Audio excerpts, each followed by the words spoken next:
আমরা কেউ ভোট দিতে পারিনি, আপনারা কেউ ভোট দিতে পারেনি। গণতন্ত্র নির্বাচনে পাঠানো হয়েছে।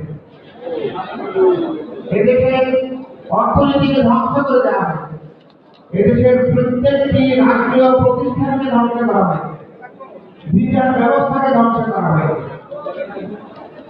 এদেশের প্রশাসন যন্ত্রকে দলীয়করণ করা হয়েছে, রন্ধ্রে রন্ধ্রে দুর্নীতি ঢুকেছে।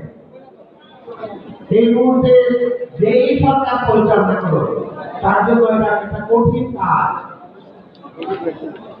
এই রাষ্ট্র মেরামত করা ছাড়া কোনো উপায় নেই।